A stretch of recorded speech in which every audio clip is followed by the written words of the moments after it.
마찬가지로 당뇨 환자의 경우에는 이런 단백질이 관여되어져 있다. 인슐린이 중요하다는 얘기는 굉장히 많이 하고 있지만 그 인슐린이 또 분비가 되어지려면 GLP-1이라고 하는 이런 단백질이 만들어져 나와야 됩니다. 그러니까 이 단백질이 만들어져 나오지 않으면 인슐린 분비에 영향을 또 입는다라는 거죠.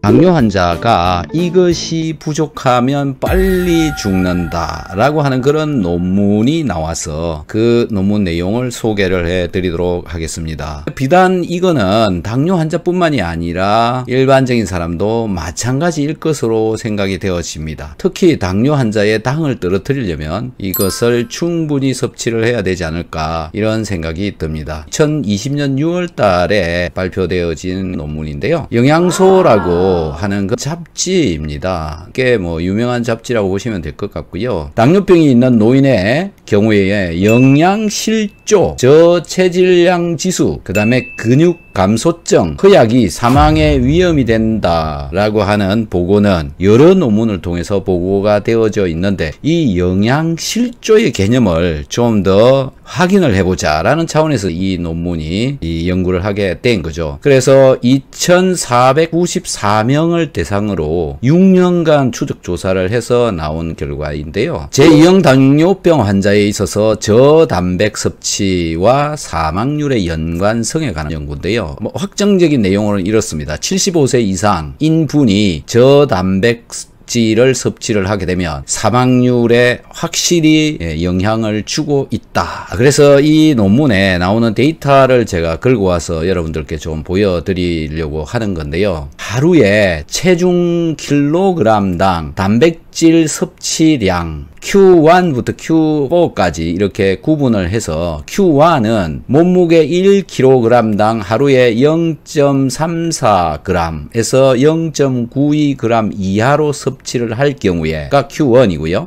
Q2라고 하는 거는 0.92에서 1.15g, 그 다음에 Q3는 1.15에서 1.41g, 그리고 Q4는 1.41g 이상을 먹는 사람, 단백질을 몸무게 1kg당 이런 숫자로 먹었을 때 이 생존율이 어떻게 변해가느냐. 그 아래쪽은 1년, 2년, 3년, 4년, 5년, 6년 이런 단위로 시간을 나타내고 있고요. 이건 생존율입니다. 그래서 Q1부터 시작해서 Q4까지 이런 생존율을 나타낸다라는 건데요. 이 제일 아래쪽에 있는 게 Q1입니다. 그리고 제일 위에 있는 게 Q3입니다. 그러니까는 단백질 섭취량이 1.15에서 1.41g을 체중 1kg당 이런 비율로 먹는 것이 당뇨 환자의 생존율이 더 길어지더라 이런 얘기입니다. 그래서 그 다음에 Q1 순서로 단백질 섭취량이 적은 경우 체중 60kg를 비율로 계산을 하면 최대 60g 이하로 먹게 되면 생존율이 이렇게 떨어진다. 그래서 Q3를 섭취량 체중 60kg당 단백질 섭취량을 보니까 69g에서 85g 정도를 먹을 경우에 가장 적절한 먹는 비율이다. 이렇게 얘기를 하고 있습니다. 그래서 이 연구에서는 이 단백질 섭취량에 따라서 조정된 위험 비율이 어떻게 되어지느냐라는 건데 연령이나 성별, 체질량 지수, 그 다음에 당화 혈색소, 수축기 혈압, 저밀도, 지질 단백질, 콜레스테롤 이런 것을 전부 계산을 해서 여기 반영을 시킨 뒤에 위험 비율이 어떻게 떨어지는지를 본 건데요. 나이가 75세 이상인 경우에는 단백질 섭취량 증가함에 따라 이 위험 비율은 감소한다라는 거죠. 그런데 적정량이 아까 Q3 정도의 양을 먹을 때다라는 거고요.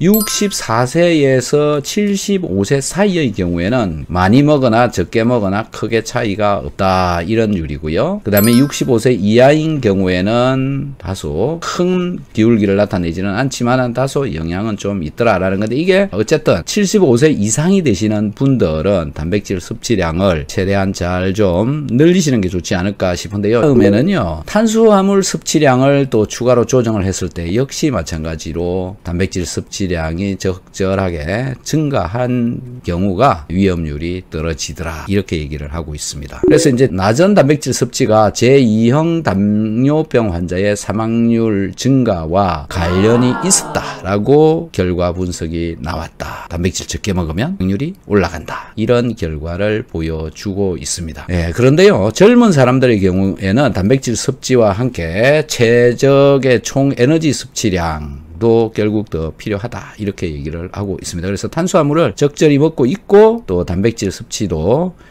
적절하게 먹는 게 필요하다. 제가 여러분들께 말하고 싶은 것은, 당뇨 환자만 이런 현상이 나타나고 있을까요? 어떻게 생각하십니까? 여러분들의 생각은. 당뇨 환자 말고도 역시 잘 먹어야 된다라는 것은 변함이 없는 것 같습니다. 그래서 적절하게 잘 먹어야 되는데, 영양이 부족하신 그런 분들의 경우에는 되도록이면은 잘 챙겨 먹는 방향으로 식사를 하는 게 좋을 거다 이렇게 생각이 됩니다.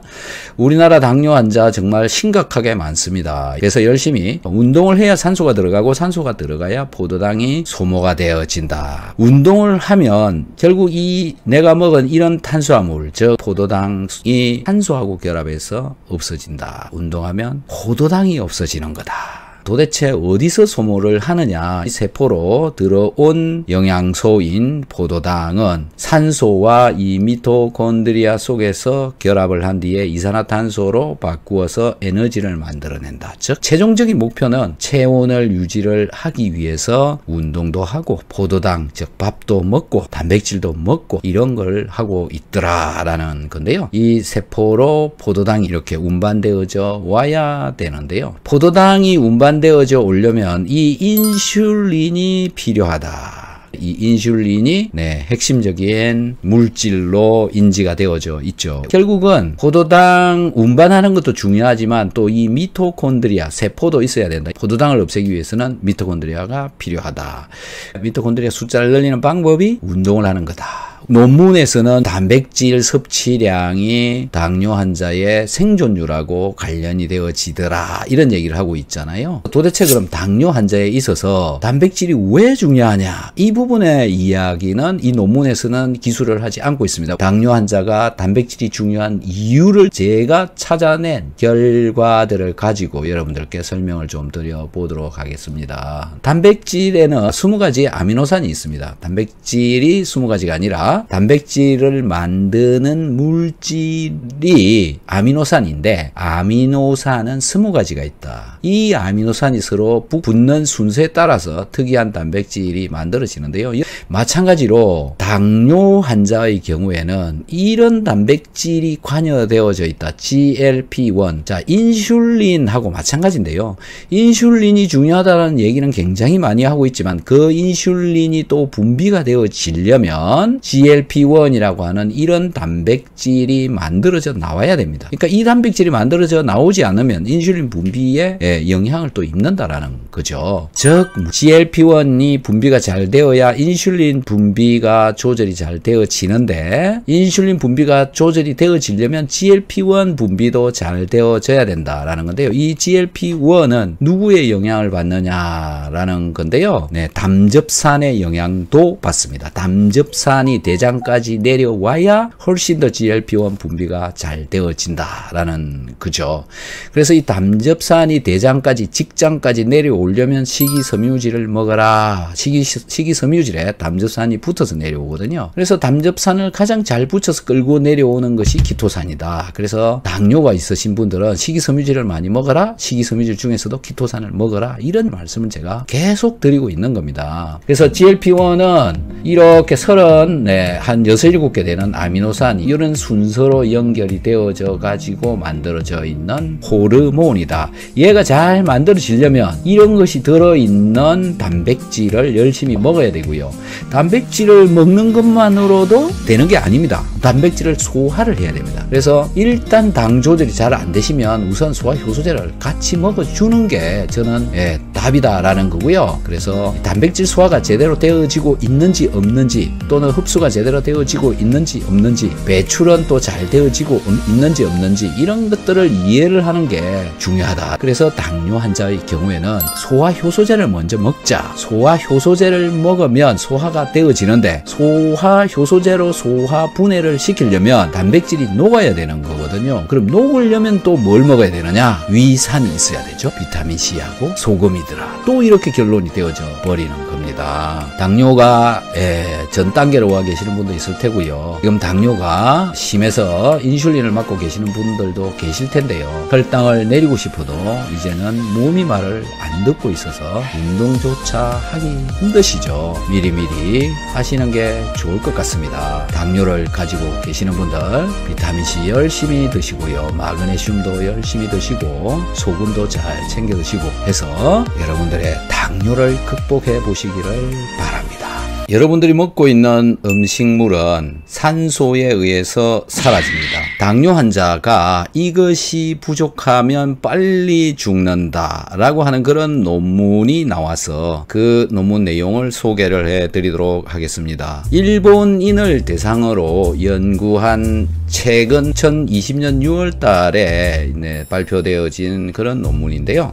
당뇨병은 최근 치료의 발전에도 불구하고 높은 사망률을 가지고 있다. 고혈당증, 저혈당증, 고혈압, 이상지질혈증, 비만은 모두 심혈관 합병증의 원인이 될 수 있으며 당뇨병 사망 위험 증가를 설명할 수 있지만 정확한 원인이 알려져 있지 않다. 당뇨병이 있는 노인의 경우에 영양실조, 저체질량 지수, 그 다음에 근육 감소증, 허약이 사망의 위험이 된다라고 하는 보고는 여러 논문을 통해서 보고가 되어져 있는데, 이 영양실조의 개념을 좀 더 확인을 해보자 라는 차원에서 이 논문이 이 연구를 하게 된 거죠. 그래서 2494명을 대상으로 6년간 추적 조사를 해서 나온 그런 결과인데요. 제2형 당뇨병 환자에 있어서 저단백 섭취와 사망률의 연관성에 관한 그런 연구인데요. 75세 이상인 분이 저단백질을 섭취를 하게 되면 사망률에 확실히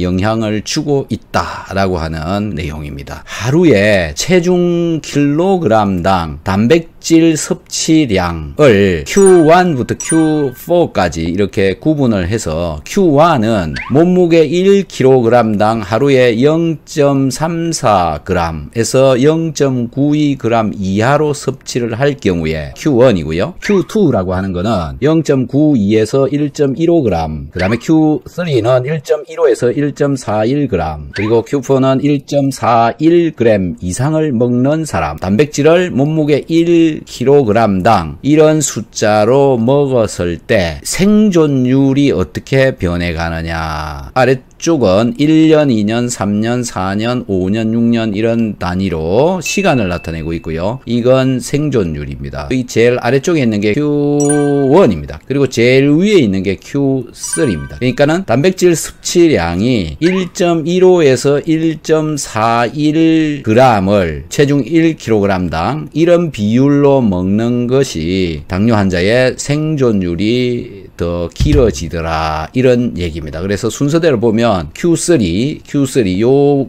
범위에 해당될 때가 가장 생존율이 높고요. 그 다음에 Q1 순서로 단백질 섭취량이 적은 경우, 체중 60kg를 비율로 계산을 하면 최대 60g 이하로 먹게 되면 생존율이 이렇게 떨어진다. 그래서 Q3를 양 체중 60kg당 단백질 섭취량을 69g에서 85g 정도를 먹을 경우에 가장 적절한 비율이다. 데이터 연구는 이렇게 했습니다. 조정된 위험 비율인데요. 이 단백질 섭취량에 따라서 생존 조정된 위험 비율이 어떻게 되어지느냐라는 건데, 연령이나 성별, 체질량 지수, 그 다음에 당화 혈색소, 수축기 혈압, 저밀도, 지질, 단백질, 콜레스테롤 이런 것을 전부 계산을 해서 여기 반영을 시킨 뒤에 위험 비율이 어떻게 떨어지는지를 본 건데요. 어쨌든 75세 이상이 되시는 분들은 단백질 섭취량을 최대한 늘리시는 게 좋지 않을까 싶은데요. 75세 이상의 경우에 총 에너지 섭취량을 반영을 해도 그러니까 좀 많이 먹는 쪽이 사망률이 감소하더라, 위험 비율이 감소하더라. 역시나 마찬가지로 64세에서 75세는 별반 차이가 없더라. 65세 이하도 이렇게 에너지 섭취량을 반영을 시키니까 별반 차이가 없더라. 그 다음에는 탄수화물 섭취량을 추가로 조정을 했을 때 역시 마찬가지로 단백질 섭취량이 적절하게 증가한 경우가 위험률이 떨어지더라. 그래서 이제 디스커션란에 가서 제가 좀 살펴보니까요, 낮은 단백질 섭취가 제2형 당뇨병 환자의 사망률 증가와 관련이 있었다라고 결과 분석이 나왔다. 단백질 적게 먹으면 사망률이 올라간다. 내가 인슐린을 만들 수 있는 단백질을 제대로 먹고 있는가, 그거부터 확인을 해야 되고요. 단백질은 먹었다고 봅시다.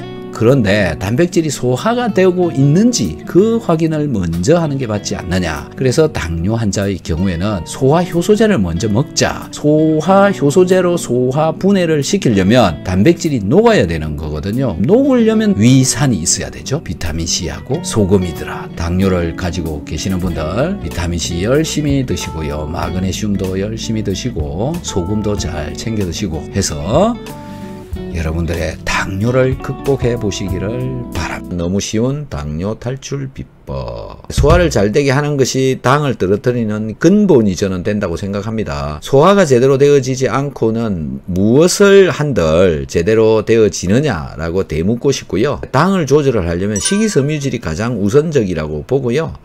당 조절은 GLP-1이라고 하는 호르몬, 그 다음에 인슐린, 글루카곤, 이 세 개의 호르몬에 의해서 컨트롤 되어지고 있다. 이 세 호르몬이 잘 돌아가도록 해야 된다. 그래서 당 조절을 한다, 이 얘기인데요. 당을 소비를 해야 된다. 이 당 조절을 하는 인슐린이나 글루카곤이나 이런 것들을 이용을 하는데 세포 속으로 들어온 당을 없애버려야 되잖아요. 그게 당을 소비를 하는 거다. 그 개념에서 말씀드리는 건데, 당을 소비를 하려면 산소가 와야 되고요. 산소가 잘 가도록 하려면 비타민C가 필요하고, 당 소비가 잘 되도록 하려면 소금이 필요하고, 마그네슘이 필요하고, 그리고 세포대사를 촉진을 시키기 위해서 산소를 잘 들어가게 하기 위해서 식사 후에 20-30분 정도 걷기 운동이라고도 해라. 이러면 그냥 쭉쭉 내려갑니다. 자세하게 설명을 좀 해보자 라는 건데요. 지금부터 설명하는 내용들을 실천하시면 됩니다. 첫 번째가 소화 잘 되게 하려면 필요한 게 뭐냐라는 건데요. 비오유키소입니다. 비타민C. 비타민C 알약으로 먹어야 됩니다. 알로 만들어져 있는 1000mg짜리를 하루에 최소 6g 이상 드셔야 된다라는 거고요. 두 번째는 오메가3입니다. 이것도 하루에 3g에서 6g 정도를 드시면 세포대사가 굉장히 잘 됩니다. 세 번째, 유산균입니다.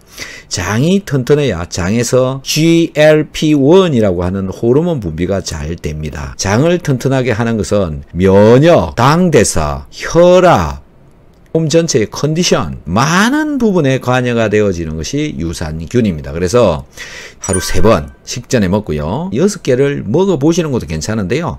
당이 있으신 분은 그렇게 한번 해보시면 됩니다. 6개를 한번 일주일만 드셔보시고 당이 어떻게 변하는지를 봐보세요. 그러면 아주 충격적인 상황들이 벌어질 겁니다. 그 다음은 키토산입니다. 키토산은 식이섬유질입니다. 식이섬유질이라서 내가 섭취한 탄수화물을 붙잡고 혈중으로 들어가는 양을 조절을 해줍니다. 그러니까 갑자기 혈당이 올라가는 것을 막아줍니다. 자, 이건 뭘까요? 소금은 소화를 시키는데 위산을 만드는 원료가 됩니다. 저염식하면 점점 소화가 안 되어지고요. 피로가 발생해서 힘이 없어집니다. 그래서 절대 저염식하면 안 되고요. 중요한 것은 뭐냐면 소화가 잘 되어야 됩니다. 소화를 잘 시키기 위해서 염분 섭취를 해야 되는 것이고, 염분이 하는 역할 중에 위산을 만드는 원료가 되기 때문에 그렇다. 소금이 부족하면 위산이 잘 나오지 않는다. 첫 번째, 소화를 잘 되게 하자. 비오유기소를 열심히 먹고 그 다음에 당을 조절하자. 키토산을 먹으면 포도당이 갑자기 흡수돼서 들어가는 것을 막아준다. 이게 바로 식이섬유질이 하는 기능이다. 그 다음에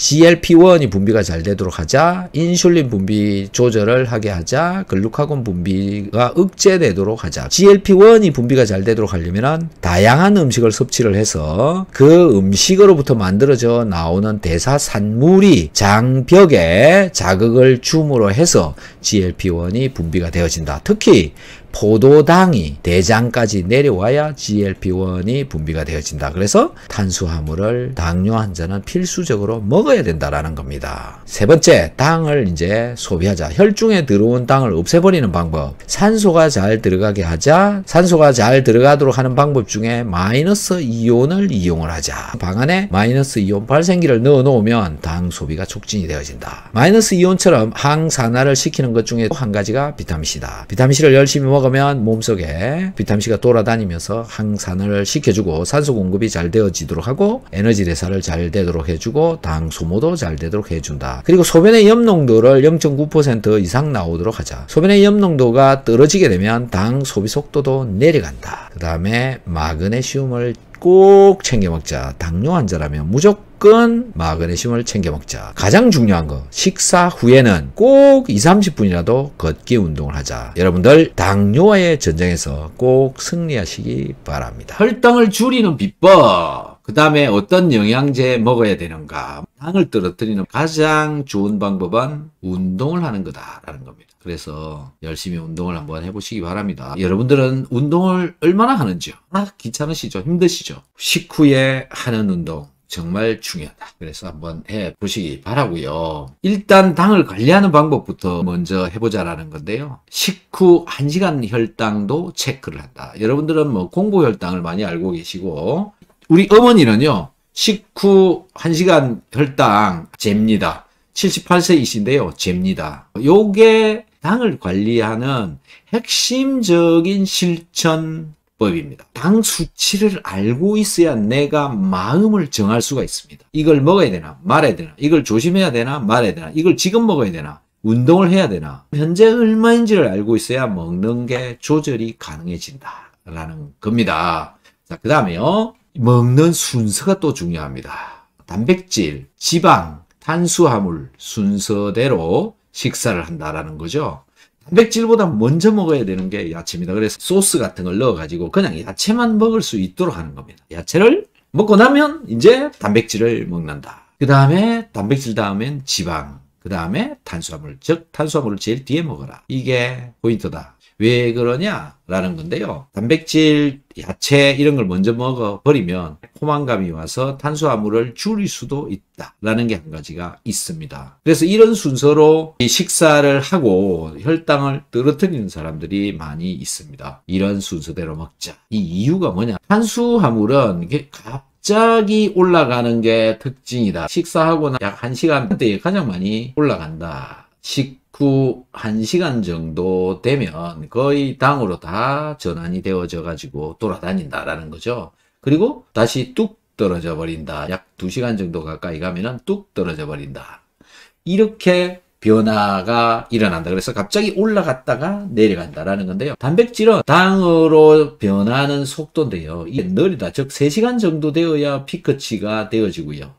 그 다음에 지방은 혈당으로 바뀌는 속도가 굉장히 빠르다. 그래서 되도록이면 늦게 먹고 천천히 먹고 이렇게 해보자 라는 겁니다. 그래서 먼저 먹는 거 야채다라는 걸 꼭 기억을 좀 해주시면 좋을 것 같아요. 세 번째는 당을 떨어뜨린다고 해서 아침 식사를 잘 안 먹는 분들이 많이 있습니다. 그런데 당뇨는 환자인 거거든요. 환자는 골고루 먹는 게 좋다. 아침도 먹고 점심도 먹고 저녁도 먹고 적게 먹는 게 낫겠고, 탄수화물도 우리가 먹는 양의 보통 음식의 총량의 약 50% 정도만 탄수화물을 먹고 나머지는 단백질이나 지방을 챙겨 먹는 게 더 좋다. 그런데 아침을 안 먹으면요, 점심 때 피크를 친다라는 게 문제입니다. 아침을 굶어버리게 되면 보통 일반적으로 이 파란 색깔 당이 없는 사람의 경우에는 이렇게 올라갔다 내려갔다 이렇게 되는데, 아침을 굶어버리게 되면 여기서 쭉 올라간다라는 겁니다. 이게 문제입니다. 이 농도가 올라가는 것 때문에 혈관벽에 달라붙는 당분의 양이 증가다. 그리고 대사를 잘 되도록 또 해 주어야 되기 때문에 하루 400mg 정도의 마그네슘은 꼭 챙겨 먹는다. 파란 색깔의 엽록소가 들어있는 야채 속에는 마그네슘이 많이 들어있습니다. 그게 새끼 식사를 통해서 충분한 양을 공급을 하기가 어렵게 되었다. 그만큼 야채를 잘 못 먹는다. 그리고 야채를 먹는다고 해서 거기서 분해가 되어진 마그네슘이 흡수되어져 들어오느냐, 그것도 의문스럽습니다. 그래서 야채로도 부족하다. 그렇기 때문에 마그네슘을 공급을 해주는 것이 좋다. 그 다음엔 식이섬유질을 열심히 챙겨 먹는 거다. 개껍질로부터 추출되어지는 키토산을 먹게 되면 식이섬유질이 하는 기능들을 전부 다 합니다. 그래서 키토산 섭취를 열심히 하자. 일반적인 야채 속에 들어있는 식이섬유질하고 키토산하고 다른 점은 뭐냐면, 키토산은 위장 속에서 녹는다라는 거고요. 야채 속에 들어있는 식이섬유질은 녹지 않습니다. 그래서 붙잡고 빼내는 능력이 떨어진다라는 거죠. 그래서 하루에 키토산 6알 정도, 약 3g 이상만 먹어주어도 배추 반 포기 정도 먹은 그런 효과가 나온다. 그 다음에 비타민C입니다. 비타민C 양은 하루에 6g 이상인데요. 사람에 따라서 먹는 양도 다릅니다. 혈관벽에 당이 못 붙도록 해야 된다. 못 붙도록 하려면 이 당을 소모를 해야 되는 거죠. 당을 소모를 하는 게 누구냐 하면 산소입니다. 산소가 잘 공급이 되어져야 되고, 내 몸 전체가 머리끝부터 발끝까지 신진대사가 잘 되어져야 된다. 신진대사를 잘 시켜주는 것이 비타민C고, 산소를 잘 공급되도록 해주는 것이 비타민C이기 때문에 그렇습니다. 그래서 비타민C를 열심히 먹으면 혈당이 굉장히 잘 떨어진다라는 거죠. 운동을 하면은 왜 당이 떨어지느냐면 산소가 공급이 되어지기 때문에 그렇다. 그래서 당뇨 환자의 경우에는 비타민C는 필수입니다. 물론 소금도 마찬가지입니다. 소금도 챙겨 먹어야 된다. 염분, 잘 챙겨 드셔야 신진대사를 시키는데 도움이 된다. 자, 오늘부터 실천해 보시기 바랍니다. 실천하는 자만이 성공하는 사람이 될 수 있다. 아직도 비타민C 안 드시고 계시는 분 꼭 비타민C 챙겨서 드시기 바랍니다. 자, 비타민C가 우리 몸에 왜 그렇게 중요한 것이냐라고 하는 거 좀 더 구체적으로 알아보도록 합시다. 당뇨라면 무조건 먹으라는 이거, 항산화제입니다. 항산화제. 그래서 이 비타민C가 하는 역할 중에 한 가지는 뭐냐면은 전자를 공급을 해준다. 전자. 그래서 비타민C로부터 떨어져 나온 이 전자가 내 몸의 활성산소를 없애는 데 쓰인다. 그래서 우리 몸을 항산화를 시키려면, 항산화, 즉 노화가 덜 되도록 하려면 비타민 E도 먹고 비타민 C도 먹고, 그러면 비타민 C가 비타민 E를 계속 재생을 시켜주고, 재생된 비타민 E가 내 몸을 환원시켜준다. 이렇듯 항산화라고 하는 것은요, 당뇨에 있어서도 굉장히 중요한데, 자, 당이 왜 위험하고 안 좋고 합병증이 생기면 안 된다, 이런 얘기를 하느냐라는 건데요. 자, 혈당이 높아요. 아무렇지도 않습니다. 그죠? 근데 이 시간이 지나면, 5년 지나고 10년 지나고 20년 지나면 무엇이 문제가 생기느냐면 혈관에 문제가 일어난다. 어디 혈관? 눈, 신장, 이런 데 혈관이 문제가 생긴다라는 거죠. 당뇨는 많이 올라가도 지금 당장은 문제가 생기지 않는다라는 건데, 혈당이 높다고 해서 문제가 생기는 게 아니라 혈액 속에 돌아다니고 있는 활성산소라고 하는 놈, 이 놈이 혈당을 산화를 시키고 분해를 시키고, 그 다음에 콜레스테롤을 분해시키고 지방을 산화를 시키고 혈관벽을 산화를 시키고, 이런 것들 때문에 혈관벽에 포도당이 달라붙는다 라는 겁니다. 혈관벽에 콜레스테롤이 달라붙는다. 이것 때문에 나쁘다. 여기서 나쁜 이유, 진짜 나쁜 놈은 누구냐면 활성산소다. 그런데 활성산소를 가장 잘 제거하고 효율적으로 제거하는 거, 가성비 좋은 거 누구냐면 비타민C다. 여기에다가 또 다른 몇 가지의 항산화제를 쓰면, 활성산소를 제거할 수 있도록 하면 먹는 항산화제를 조금만 먹어도 된다라는 거죠. 비타민C는 물론 많이 먹어야 되지만 다른 것들은 조금만 먹어도 계속 자기네들끼리 재생을 시켜준다. 이게 항산화의 메커니즘이다라는 거죠. 지금 여기서 비타민C가 비타민 E를 이렇게 재생시켜내듯이, 자, 비타민 E가 비타민 C에 의해서 살아나듯이, 또 유비퀴놀에 의해서도 또 이 비타민 E를 살릴 수 있다. 이겁니다. 이 유비퀴놀이 CoQ10입니다. 디하이드로리포익 애시드라고 하는 알파 리포산이라고 하는 이놈이 글루타치온을 재생을 시켜준다라는 겁니다. 자, 그 다음에 CoQ10을 또 재생시켜준다라는 거죠. 누가? 알파리포산이. 그렇기 때문에 비타민 E, 알파리포산, CoQ10, 비타민 C, 그 다음에 글루타치온 이런 것들을 같이 먹어주면 서로서로 재생을 시켜주어서 내 몸을 항산화를 시켜준다. 당뇨로부터 내 몸을 보호를 하려면 이 항산화제를 열심히 챙겨 먹어라. 특히 비타민C를 더 열심히 챙겨라. 이왕재 교수님께서 써놓으신 책에 나오는 당뇨에 관한 이야기를 제가 한번 읽어드리도록 해볼게요. 자, 이 책이거든요. 네, 이왕재 교수의 비타민C 이야기. 이 안에 보면 당뇨병과 비타민C라고 이런 제목의 글이 있습니다. 2000년 12월 7일 필자가 KBS 텔레비전의 한 프로그램에 출연한 이후 전국에 비타민C 사재기 열풍이 불어닥친 적이 있다. 방송 내용이 비타민C 복용으로 현대의학도 손을 든 동맥경화성 질환 환자를 살린 이야기였기 때문이다. 비록 제한된 세 사람, 친부, 장인, 장모의 한정된 경험적 사실이었지만 내게는 학문적으로 거의 확신에 가까운 현상이었기에 많은 사람에게 알려주고자 했던 일인데 그 반향이 아주 컸다. 오랜 기간 당뇨를 앓아 수개월밖에 살기 어렵다던 내 아버지는 비타민C를 복용하고 10여 년을 더 사셨다. 그 이유를 어디에서 찾을 수 있을까? 장인과 장모도 같은 경우였다. 평생을 고혈압 치료를 받아오신 장인의 경우 망막동맥의 심한 동맥경화로 한쪽 눈에 부분적 시력 상실이 왔다. 그런데 비타민C를 열심히 복용해 70에서 80%나 잃었던 시력을 거의 완벽하게 회복했다. 아버지나 장인 모두 동맥경화성 질환을 앓았고 또한 열심히 비타민C를 복용했다는 사실을 통해 나는 비타민C가 동맥경화를 예방할 수 있고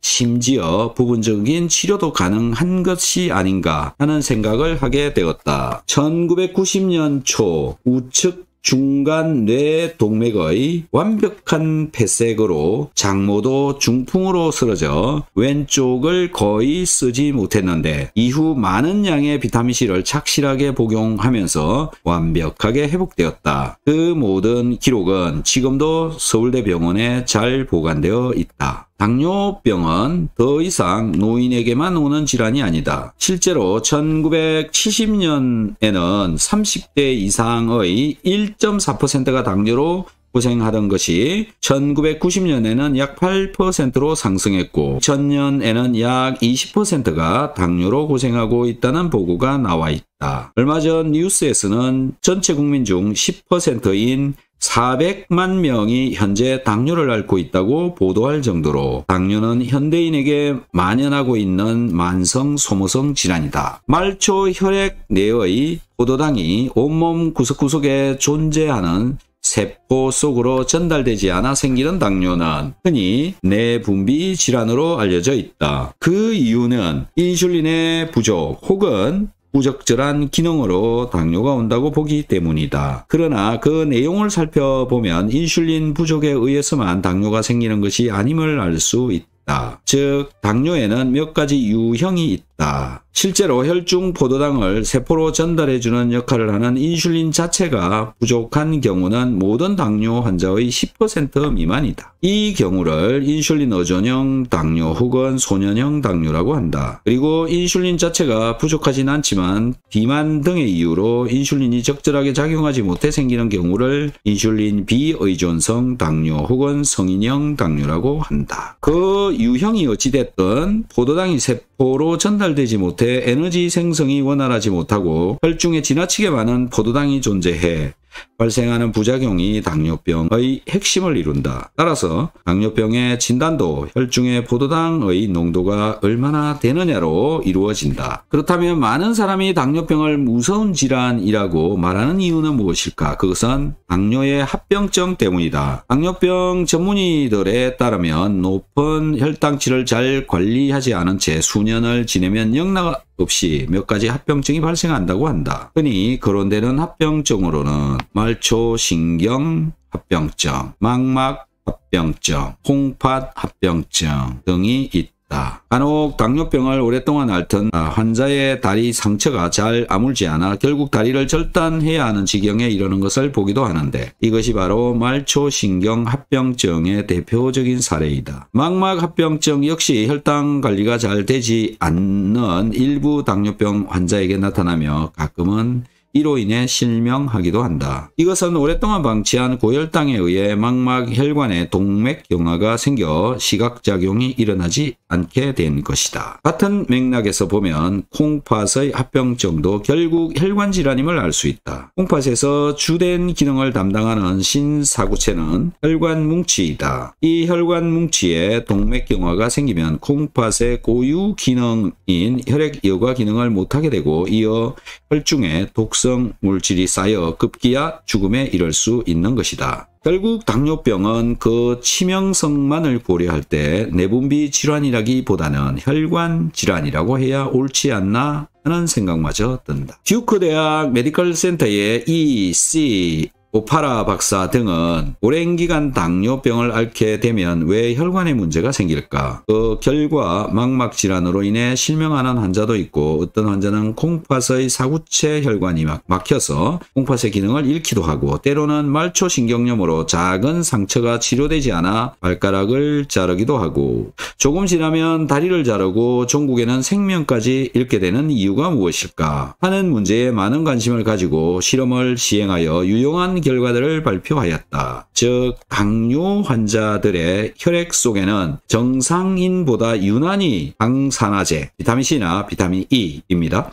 수치가 낮았다는 보고를 함으로써 낮아진 항산화제 때문에 당뇨 환자들의 혈관에 동맥경화가 잘 생길 수 있음을 암시하는 좋은 결과들을 보고하였다. 저는 당뇨가 30년 됐는데 혈당이 250 정도 나왔다 라는 거죠. 키토산하고 비타민C, 소금물 같이 먹은 지 10일 정도 먹었는데 혈당이 120 나오는데, 제가 키토산 비타민 복용해서 당이 떨어지는지 알고 싶네요. 네, 맞습니다.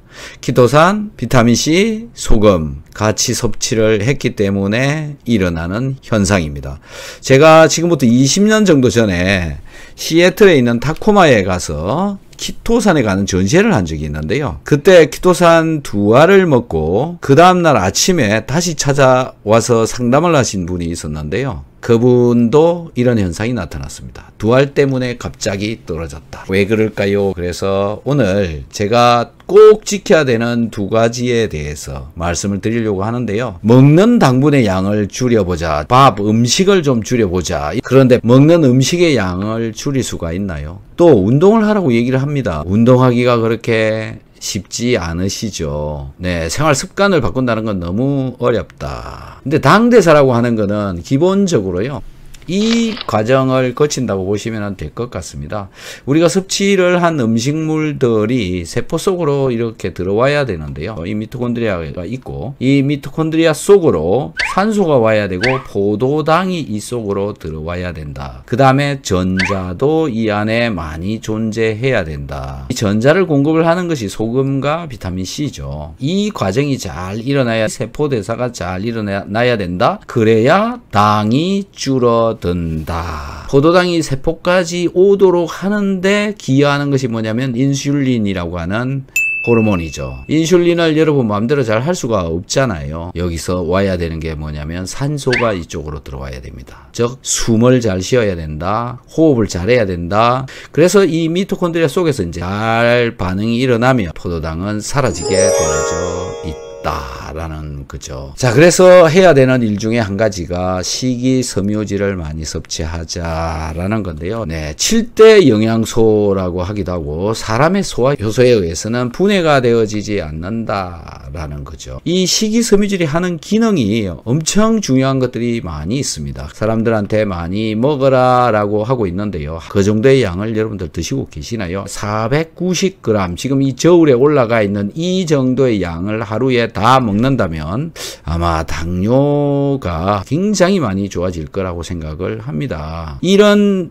식이섬유질을 먹으라고 하기는 하는데 이 식이섬유질이 왜 도움이 될까? 어떤 기능을 하길래 당에 좋으냐라는 건데요. 소화효소에 의해서 분해되어지지 않는다. 그 다음에 소장에서 콜레스테롤이 흡수되는 것을 막아준다. 콜레스테롤 분자는 한쪽 분자는 기름하고 친하고요. 한쪽 분자 끝은 물하고 친합니다. 즉 약간의 기름의 성질도 가지고 있는 것이 이 콜레스테롤입니다. 콜레스테롤이 혈중에 많이 돌아다니게 되면 혈액 속에 산소가 녹아 들어올 수 있는 자리가 부족해진다. 그래서 산소하고 포도당하고 밀접한 관계가 있었기 때문에 산소가 잘 들어와야 포도당을 줄일 수가 있어서 콜레스테롤을 떨어뜨리는 것은 굉장히 중요합니다. 식이섬유질이 콜레스테롤을 제거를 해주니까 산소가 좀 더 잘 들어올 수 있도록 해준다. 우리 몸속에서 분비되어져 나오는 담즙산의 역할이 뭐냐면 우리가 섭취한 음식물, 영양소가 혈액으로 잘 흡수되어지도록 해주는 그런 역할을 합니다. 하지만 식이섬유질은 이 담즙산을 흡착시켜서 변어로 배설을 시켜버린다라는 겁니다. 이것 때문에 혈중 콜레스테롤도 떨어뜨릴 수가 있고요. 혈당 조절하는 데는 식이섬유질만한 게 없다.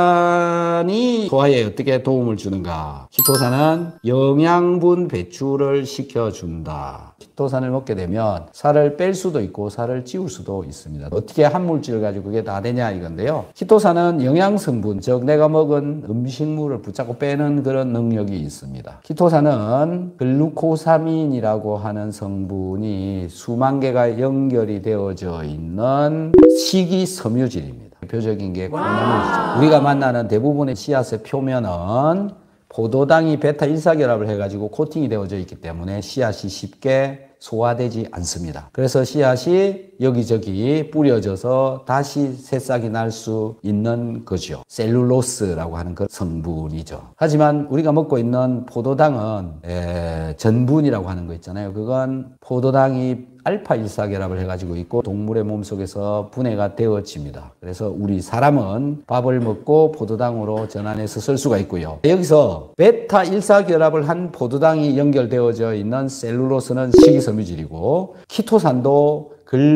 글루코사민이라고 하는 당이 베타1사결합을 해가지고 있기 때문에 동물의 몸속에서는 분해가 되어지지 않고 입으로 들어갔다가 변으로 나간다라는 거죠. 그래서 키토산을 먹고 많은 효과를 보았다라고 하는 이유가 뭐냐면은 식이섬유질로서의 기능을 충분하게 했기 때문에 그런 효과를 보게 되는 겁니다. 하지만 시중에서 팔고 있는 키토산, 흡수되는 키토산이라고 말을 하면서 팔고 있는 키토산은 제가 지금 말씀드리는 식이섬유질로서의 기능은 할 수 없게 됩니다. 그래서 흡수되는 키토산은 식이섬유질의 기능이 없어지기 때문에 효과라고 하는 것을 볼 수가 없다. 그래서 여러분 키토산 구입할 때는 이게 흡수되는 건가요? 잘 흡수되나요? 꼭 물어보는 게 좋고요. 흡수되지 않는 키토산을 구매를 하는 게 좋다. 그리고 위장에서 잘 녹도록 분자 설계가 되어진 키토산을 드시는 게 좋다. 그래서 키토산은 식이섬유질이기 때문에 내가 섭취한 음식물을 붙잡고 빼내준다라는 건데요. 처음에 키토산을 섭취를 하게 되면 변이 엄청나게 많이 나옵니다. 그 변은 내 몸속에 기존에 차 있는 변이 빠져나오는 거라고 보시면 됩니다. 숙변이 빠져나온다라고 보시면 되는데요. 장 문제를 개선하기 위해서는 소화기도 개선을 해야 되는데 단백질 소화가 잘 안 되어지게 되면 얼굴 염증 등등 많은 문제를 일으킬 수 있다라는 겁니다. 키토산은 소화되지 않은 영양분을 빼내준다라는 건데, 그러면 소화되지 않은 영양분을 어떻게 조절해서 잘 뺄 것인가라는 게 이제 숙제가 되는 것이죠. 그것은 먹는 섭취하는 키토산의 양을 조절을 하면 됩니다. 다이어트를 목적으로 키토산을 섭취를 하시는 분은 3알 정도 드시면 좋고, 그냥 적당히 건강 유지 정도 수준이면은 2알 정도 먹는 게 좋고요. 살을 찌게 하고 싶다라고 하시는 분은 1알 정도 드시면 된다라는 거죠. 이게 내가 먹은 음식물의 양을 얼마만큼 배출시킬 것인가에 관한 관계를 말씀을 드리는 겁니다. 내가 먹은 음식물을 소화가 되어지지 않은 것을 자꾸 붙잡고 빼내주면 내 몸속이 청소가 됩니다. 내 몸속에 혈관 속에 이상한 물질들이 많아지는 것을 막아줄 수가 있게 되는 거죠. 그래서 키토산은 혈관 안쪽을 깨끗하게 해준다. 이것 때문에 면역 반응이 증가하고 면역세포들이 활성화되어진다. 암 환자의 경우에는 백혈구 숫자가 많이 내려가 있는데 키토산을 섭취를 하게 되면 백혈구 숫자가 급속하게 쫙 올라갑니다. 이런 것들에도 도움을 줄 수가 있는 거죠. 또 키토산의 일반적인 기능은 콜레스테롤을 감소시켜준다. 그래서 몇 개를 드실 것인가 잘 조절을 하셔도 되고요. 많이 먹어도 상관없고요. 정리를 해보면 빼고 싶은 사람은 3알 이상 먹고요. 찌고 싶은 사람은 1알 정도 드시면 좋지 않을까 이렇게 생각이 됩니다. 여러분들께 제가 비타민C와 유산균, 그 다음에 키토산 이 3가지를 먹으라고 계속 얘기를 해왔습니다. 네, 여러분들 그렇게 드시고 계시잖아요. 그런데 왜 이렇게 3가지를 먹어라 라고 하는지에 관한 이야기를 오늘은 좀 해드리려고 합니다. 비타민C와 소금이 위산을 만드는 재료가 되기 때문에 비타민C와 소금을 같이 먹어라 이런 얘기는 참 많이 해왔고요. 그러면서 유산균하고 키토산을 같이 먹어라 이렇게 얘기를 하고 있죠. 우선은 식사하기 전에 비타민C, 유산균, 키토산 이 3가지를 식사 바로 직전에 먹어라 이렇게 말씀을 드리고 있죠. 왜 그럴까요? 우리가 비타민C를 먹게 되면 알맹이가 녹아야 됩니다. 그 알맹이가 녹는데 보통 10분에서 15분 정도 걸립니다.